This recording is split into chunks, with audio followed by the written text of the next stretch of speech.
শেখ হাসিনার ক্ষেত্রে 30-32 জন খালি এসএসএফের অফিসার যেতেন।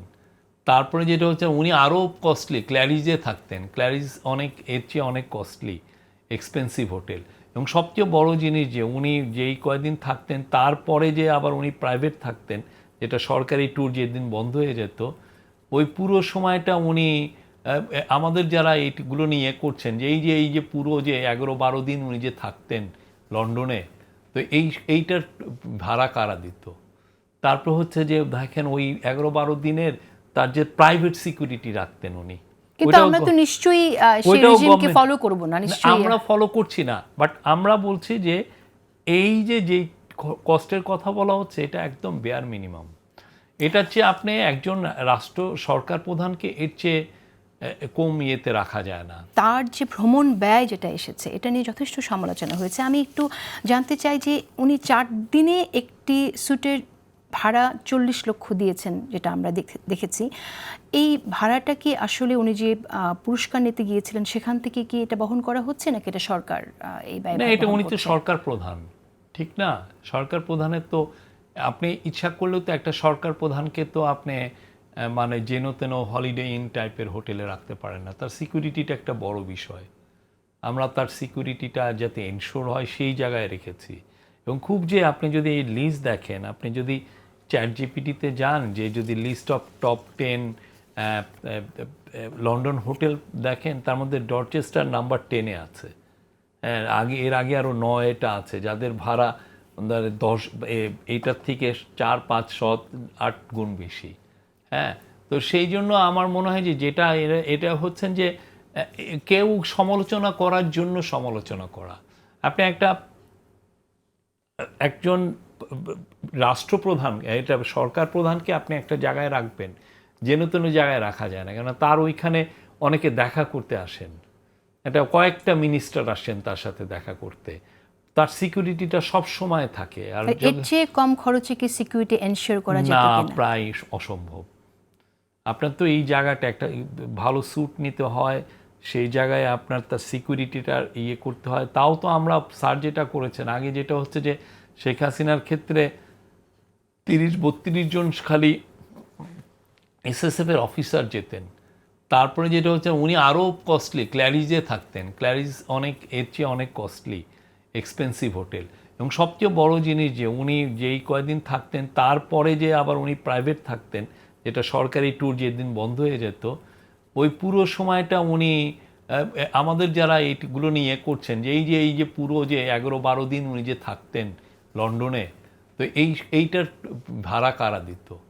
তারপর হচ্ছে যে দেখেন ওই 11-12 দিনের তার যে প্রাইভেট সিকিউরিটি রাখতেন উনি, কিন্তু আমরা তো নিশ্চয়ই সেই রেজিমকে ফলো করব না, নিশ্চয়ই আমরা ফলো করছি না। বাট আমরা বলছি যে এই যে কস্টের কথা বলা হচ্ছে এটা একদম বেয়ার মিনিমাম।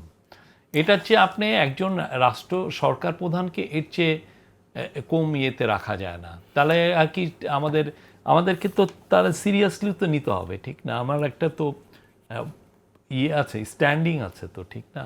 আচ্ছা, আপনারা যখন লন্ডনের জন্য কিন্তু ঢাকা আমরা ত্যাগ কেউ যে করেন একটা তখন লাক্সারির কোনো কাজ হচ্ছে, লাক্সারি এটা একদম ইয়ে আচ্ছা, কথা। লন্ডনের জন্য যখন ঢাকা ত্যাগ করেন আপনারা, তখন আমরা বিভিন্ন গণমাধ্যমে দেখেছি যে প্রধান উপদেষ্টা যাচ্ছেন সেখানে অ্যাওয়ার্ড নিতে, এবং এর পাশে তিনি প্রধানমন্ত্রীর সাথে, ব্রিটিশের প্রধানমন্ত্রীর সাথে দেখা করবেন। আমরা কি তো বলেছি প্রধানমন্ত্রীর সাথে?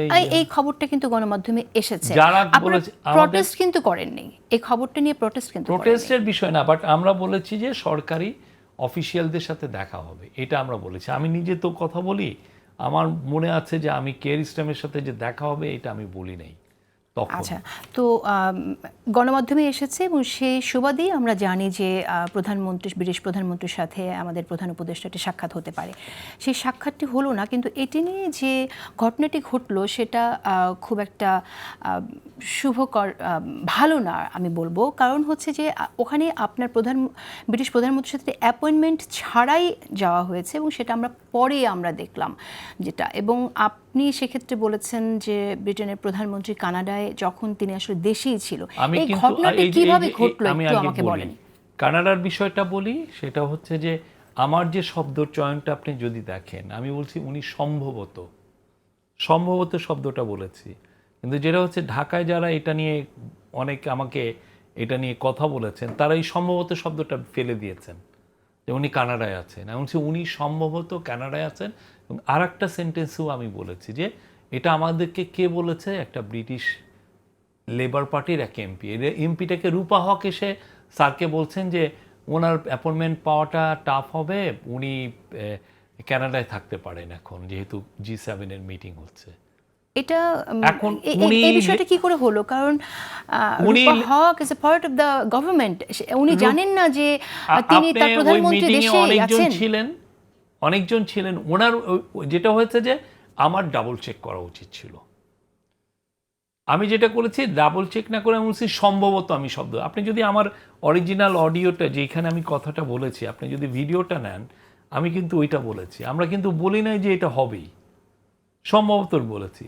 আর যেটা বলেছেন যে এইটা পুরো ট্যুরটা ছিল প্রফেসর ইউনুসকে রাজা চার্লস III তাকে পুরস্কার দিচ্ছেন, এটা খুবই প্রেস্টিজিয়াস একটা পুরস্কার।